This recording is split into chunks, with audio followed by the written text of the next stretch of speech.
नमस्कार दर्शक बंधु मु इप्सिता आपण मानंकु मो चैनल खाना हर घर की को स्वागत करुछि। देखि पारथिबे आपण माने मोर मो स्क्रीन सामने रे परोटा सहित गोटे नुआ आइटम टे अछि। ई आइटम टी मु कांकड़ रे प्रस्तुत करिछि। आगो को बहुत पर्वपर्वाणी आसुथिबारु मु आकु बिना पियाज रसुन रे मध्ये तयारी करिछि। मु किपरि प्रस्तुत करिछि आपण माने थरे वीडियो टी को पूरा देखंतु जानि परिबे।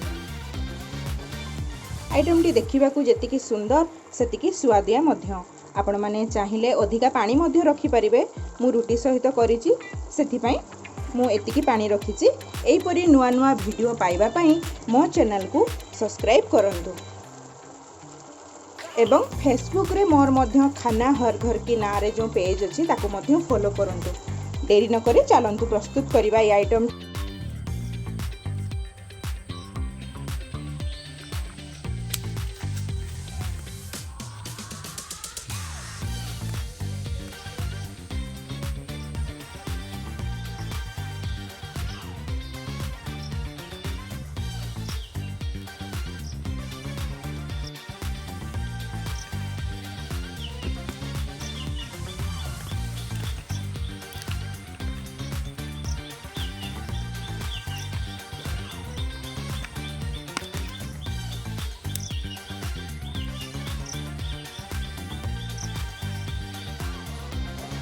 एही आइटम टी को प्रस्तुत करिया पई मु किछि बुट डाली नेछि ताकू भल भाबरे धोई देइछि।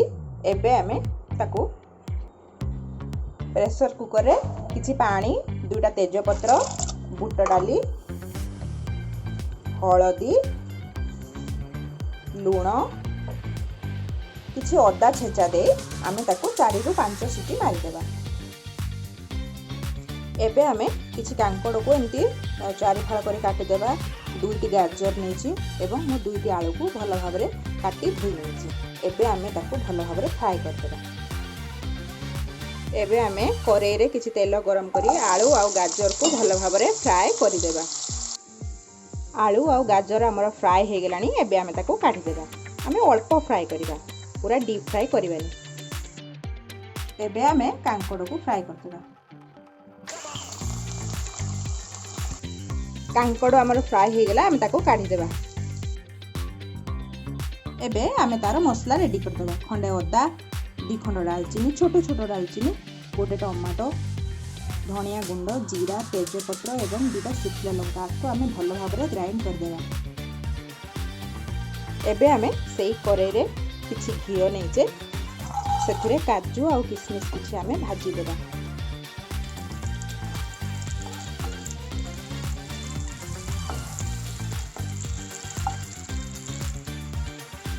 काजू और किशमिश हमर भजा हो गलानी आमे एबे काढी देबा। एबे आमे सेथरे आउ अल्प किछि घियो नेबा। घियो अछि ऑलरेडी आउ किछि नेबा। सेथरे गोटा गरम मसला किछि पकेई देबा। एथिरे मसला पेस्ट को पकेई देबा। एबे आमे सेथरे लूण हळदी कस्तूरी मेथी गरम मसला आमचूर पाउडर एवं किछि काश्मीर मिर्ची पकेइबा।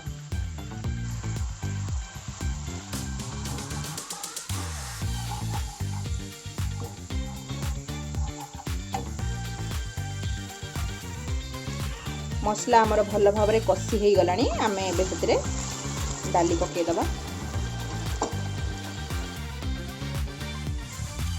एबे ताकू घोड़े दबा भल भाबरे घोड़े 1 मिनिट पर्यंत फुटीवा पई छाडी देबा। देखंतु डाली रे पानी जेतिकी दिया हेतला से फुटी आसलानी। एबे आमे सेतरे परिबा सब देई दबा। एई पानी जेतिकी अछि सेतिकी रे सब परिबा सिझी जिवो। लूण मु डाली रे पकेइथली मसला रे पकेइची लूण हमर जेतिकी दरकार सेतिकी हेई जिवो। एबे आमे ताको 5 मिनिट पई घोड़े दबा। आगो तो पर्वपर्वाणी सब आसुची आपण माने बिना प्याज रसुन रे खाइबा को पसंद करिवे। पर्वपर्वाणी रे एही परी एमितिका बनै देखंतु कांकड़ रे देखिबे केते सुंदर लागिवो। देखंतु 5 मिनिट हेई गलानी हमर परिबा सब सिझी आसलानी। आपण माने चाहिले एतिकी तरकारी रे पानी रखि परिबे काहेकि ना जदि भात सहित खाइबा को चाहंती ताहले आपण एतिकी पानी रखिपारे नहेले जदि रुटी सहित खाइबा को चाहती आउ टिके पानी मारिदेवे।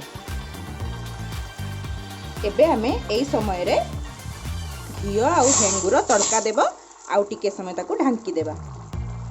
आइटम टी हमर संपूर्ण रेडी हो गलानी। एबे आमे ऊपर ताकू काजू और किशमिश जो भाजी की रखितले ताकू पकई देले। देखंतु आइटम टी हमर संपूर्ण रेडी हो गलानी। एई परी नुआ नुआ वीडियो पाइबा पई मो चैनल खाना हर घर की को सब्सक्राइब करंतु। मो फेसबुक रे खाना हर घर की पेज को मध्य फॉलो करंतु।